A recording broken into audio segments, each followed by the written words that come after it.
여러분, 우린 김순옥 작가에게 모두 속았습니다. 지금부터 그 이유를 알려드리겠습니다. 단 해당 내용은 개인적인 뇌피셜이기 때문에 본방송에서 내용이 전혀 달라질 수 있는 점 이해 부탁드립니다. 먼저 원조한 후 정확한 정체를 알 필요가 있습니다. 하지만 그 전에 꼭 기억해야 할 것이 있는데요. 원조한은 고정 출연이 아닌 특별 출연이라는 점입니다. 즉 시즌2와 시즌3 초반에만 등장한다는 것이죠. 또한 극의 중심을 이끌어가는 캐릭터가 아니라 자기 역할만 하고 빠지는 캐릭터이기 때문에 중기 역할로 나오는 원조한에 대해 너무 깊게 생각할 필요가 없습니다. 그럼 시즌2 마지막 회 비행기 안으로 가보겠습니다. 로건이와 함께 비행기를 탄 원조한은 이런 말을 합니다. 너무 오랜만이라 마음이 설레네요.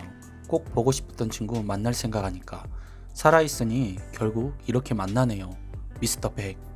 이 말을 해석해보면 자기가 주단태의 친구고 살아있다 보니 결국은 주단태를 만날 수 있게 되었다는 말입니다.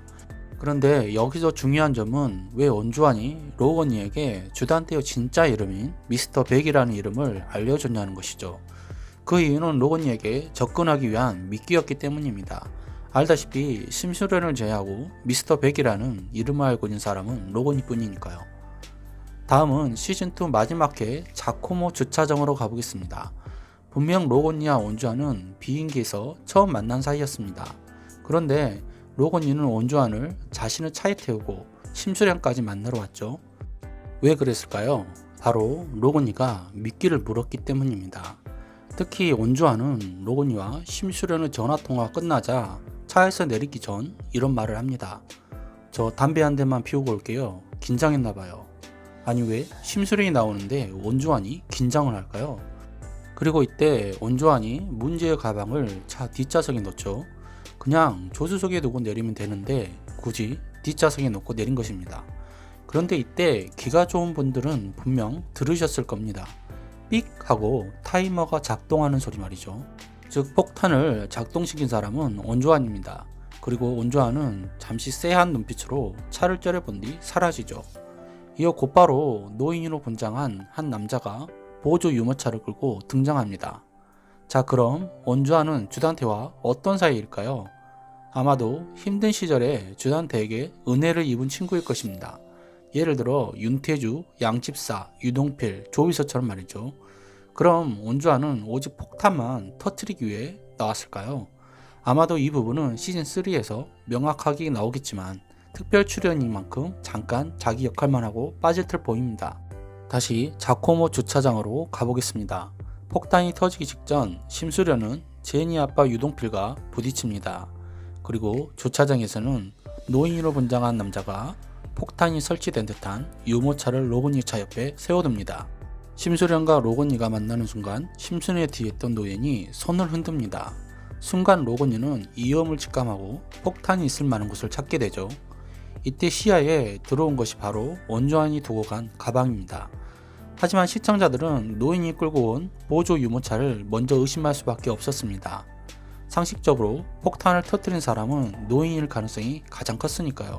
그런데 노인 얼굴을 보니 굉장히 낯이 익습니다. 뿐만 아니라 지팡이를 들고 있는 모습이 나에게로 분장했던 심수련이 당구 큐테를 들었을 때와 동작이 똑같습니다.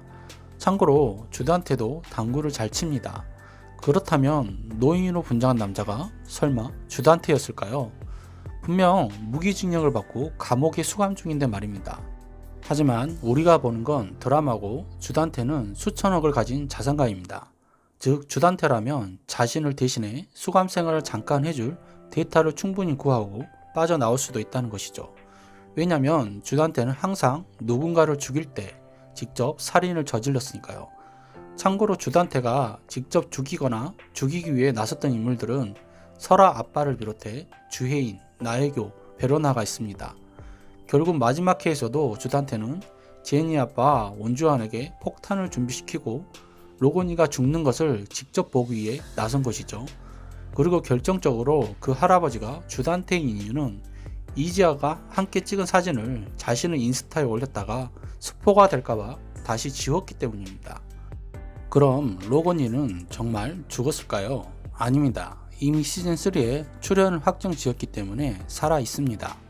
아마도 로건이는 폭탄이 터지기 직전 피해서 큰 부상만 당할 듯 보입니다. 그 이유는 지금까지 우리가 펜트하우스를 보면서 속아왔던 이유 중 하나이기 때문입니다. 항상 김순옥 작가 주동민 PD는 엔딩 장면에서 보여준 장면과 본방송에서 보여준 장면을 완전히 다르게 보여줬습니다. 즉 본방송에서는 엔딩이나 예고에서 보여줬던 장면과는 전혀 다른 정말 생뚱맞은 장면들이 연출된 적이 많았다는 것입니다. 이 때문에 베로나 계단 사건에도 많이 속았고 12회에서도 오윤희가 한강에 그냥 간 것인데 다들 자살한 것이 아니냐며 다 속았습니다. 왜냐면 주동민 PD가 그렇게 연출을 했으니까요. 즉 시즌3가 시작되면 분명 로건이는 자취를 감추고 죽은 것처럼 위장할 것입니다. 그리고 짜잔 하고 다시 등장할 때 우린 시즌2 마지막 회에서 본 장면과 전혀 다른 장면을 보게 될 것입니다. 누군가가 로건이를 구하거나 직접 피하는 장면을 말이죠. 다시 감옥에 갇힌 주단태에게로 가보겠습니다. 도대체 주단태는 어떻게 감옥에서 빠져나올 수 있었을까요? 잠시 대타를 구한 것이 아니라면 아마도 주단태는 최종 사망 처리된 것 같습니다. 예를 들어 주단태가 갇힌 단독방에 불이 나서 시신이 다 타버리면 끝이 나는 것입니다. 즉 주단태를 대신해 죽을 사람만 찾으면 이런 조작은 충분히 가능하다는 것이죠. 참고로 주단태는 시즌1에서 보이건 원장도 감옥에서 죽였고 현재 감옥에 있는 간부들도 주단태의 편이 많습니다. 결국 이렇게 되면 주단태는 시즌3에서 수염을 기르고 선글라스를 끼고 분장하는 등의 조치를 통해 본캐인 미스터 백으로 컴백하게 되는 것이죠. 그럼 마지막으로 왜 제니 아빠가 로건이를 죽이려고 했는지 그 이유를 알려드리겠습니다. 현재까지 진행된 상황을 보면 주단태와 유동필은 한편이고 같은 조직원이란 걸 알 수 있습니다. 또한 조비서가 유동필이 출소하자 깍듯이 모신 점을 볼 때 유동필은 이 조직의 사실적인 보스일 수도 있습니다. 하지만 주단태가 유동필을 하대한 점을 볼 때 분명 최상위는 주단태인 듯 합니다. 단 주단태도 유동필을 함부로 대하지는 못하는 것 같습니다. 유동필이 대신 감옥에 가진 것도 있지만 그 대가만으로 헤라펠리스 45층을 준 것만은 아닐 테니까요. 아무튼 유동필이 로건이를 제거하려 했던 이유는 3가지 정도 예측이 됩니다. 첫 번째는 로건이가 주단태의 진짜 정체를 알아버렸기 때문일 수도 있습니다. 두 번째는 주단태 지시가 아니더라도 감옥에 갇힌 제니 엄마 때문일 수도 있습니다. 세 번째는 주단태와 감옥에서 만나 뭔가 또 다른 거래를 했을 수도 있습니다. 즉 결과적으로 주단태와 유동필은 한편이라는 점에서 시즌3에서도 우린 주단태의 만행을 계속 지켜봐야 할 듯 합니다. 오늘 준비한 내용은 여기까지입니다. 구독과 좋아요 부탁드리며 제 생각과 달리 여러분의 생각은 어떨지 많은 의견 남겨주세요. 시청해주셔서 감사합니다.